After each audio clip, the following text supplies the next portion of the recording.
Bonjour à tous et à toutes. La vidéo que vous allez voir a été faite avant un changement de calendrier pour le projet Corae.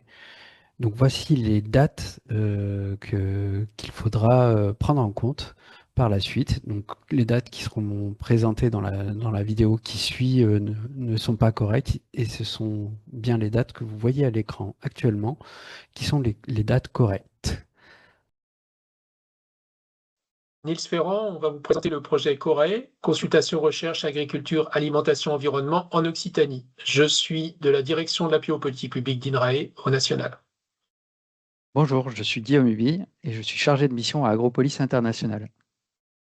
Bonjour, je suis Sylvie Barthès et je suis chef du service Innovation, Recherche, Développement numérique et Conseil à la Chambre régionale d'agriculture Occitanie.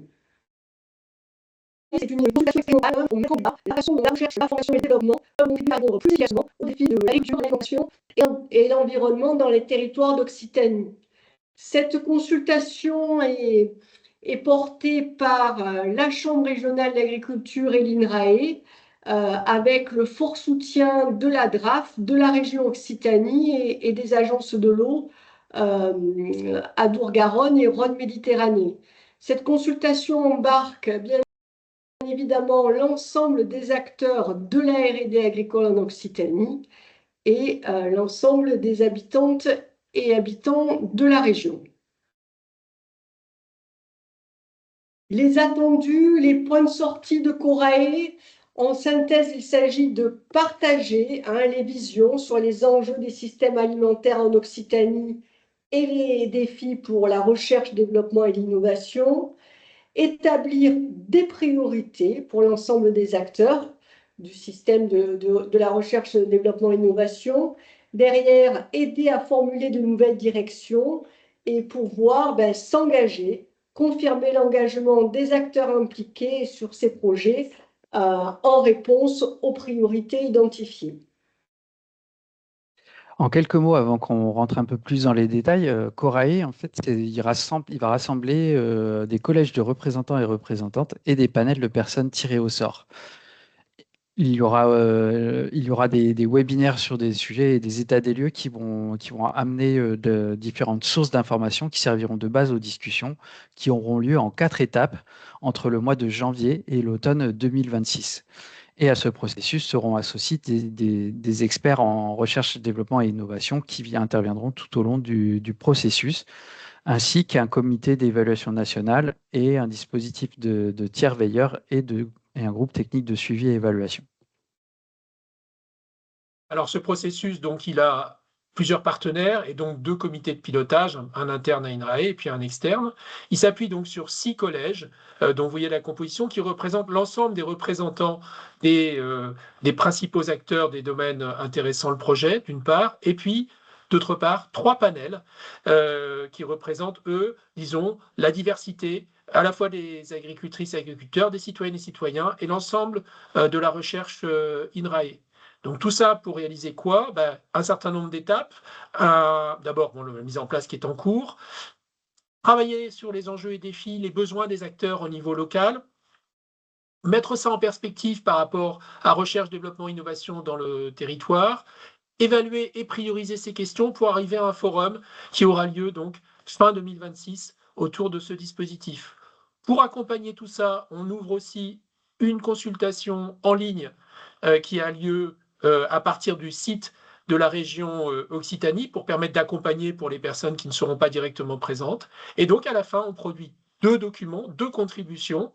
D'une part, la feuille de route des partenaires recherche, développement, innovation de la Chambre régionale d'agriculture, ce qui rentre dans ce qu'on appelle le COREDEF pour l'Occitanie, et d'autre part, une adaptation du plan de recherche, du plan stratégique régional d'INRAE sur la base du plan stratégique national d'INRAE. Les participants, l'ensemble des participants à cette consultation vont être sourcés tout au long du process. Et pour initier la consultation, une série de 7 webinaires va être proposée sur sur 7 thématiques qui reflètent les enjeux en Occitanie. Donc voici un petit résumé des quelques dates clés du projet, donc la limite de candidature pour les panels, ainsi que les 4 ateliers en présentiel qui auront lieu à des dates différentes et des lieux différents en fonction des différents collèges et panels. Et vers la fin, tout le monde sera regroupé en un seul lieu pour des phases de dialogue et d'échange tous et toutes ensemble. Alors, un peu d'explication sur qu'est-ce qui va se passer finalement dans ce processus. Donc, actuellement, comme ça a été dit, il y a un état des lieux qui est en cours de travail. Donc, la première phase sera une phase de socialisation très importante pour mettre les gens ensemble, pour créer les conditions du dialogue de tous ces acteurs, et puis aller qualifier dans un premier temps leur vision des enjeux, des besoins et des défis du territoire. Et pour alimenter ce processus, on a un travail actuellement d'élaboration de fiches thématiques qui vont permettre de déclencher, d'évoquer des choses pour partir dans ce premier dispositif. Et donc un premier dialogue. Et là, on a un premier inventaire des besoins et défis qui va en émerger. Donc on arrive à ce moment-là à la deuxième réunion qui aura lieu en mars. Donc toujours sur 2 lieux et avec une séparation des collèges et des panels à ce stade. Et là, on va poursuivre ce dialogue et on va aller dans une session un peu particulière d'exploration de situations qui va s'appuyer sur des cas types. Et ça, c'est très important, cette idée de cas type. C'est quoi? C'est des situations réelles, locales, qui vont être illustrées par rapport à des configurations types. Le pastoralisme, l'élevage, les grandes cultures, la viticulture, le maraîchage, etc., dans les territoires, donc dans la diversité des acteurs concernés, et se rapprocher de ces acteurs, se rapprocher des situations qu'ils vivent, et projeter le dialogue autour de 3 périodes, maintenant, à 5 ans et à 15 ans, évidemment en tenant compte des anticipations qu'on peut avoir de contexte climatique, économique, etc. Et comment est-ce que ces acteurs vont pouvoir y répondre? C'est la question qu'on va leur poser. Et eux, en retour, ils doivent nous poser des questions, ils doivent se poser des questions, ils vont contribuer à alimenter le dispositif. Donc on va avoir un premier inventaire plus actualisé, et surtout beaucoup plus contextualisé, proche de la vie des gens, de ces récits de vie locaux, des besoins et des défis. On arrive à la 3e réunion qui aura lieu en mai, et là on met tout le monde ensemble. Donc c'est un samedi pour permettre que tout le monde soit disponible.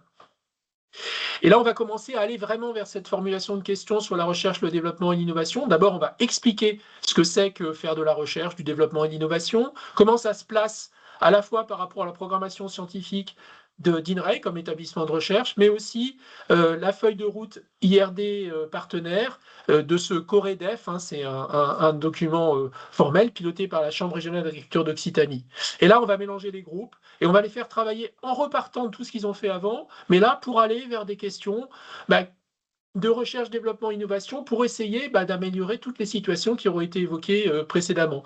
Et donc cette liste de questions, elle va passer à l'ensemble des partenaires qui vont pouvoir réfléchir sur les modalités de mise en œuvre et préparer le forum qui aura lieu en septembre ou octobre, la date est à déterminer, qui accueillera d'autres participants que les participants primaires d'origine, et qui va prioriser ces questions et établir des conditions de partenariat, au moins discuter des conditions de partenariat, donc avec des groupes mélangés, où on va réviser les questions de recherche-développement qui auront été produites, en discuter entre spécialistes, avec des spécialistes, et puis chercher à regarder quelle faisabilité de projet autour de ces différentes questions.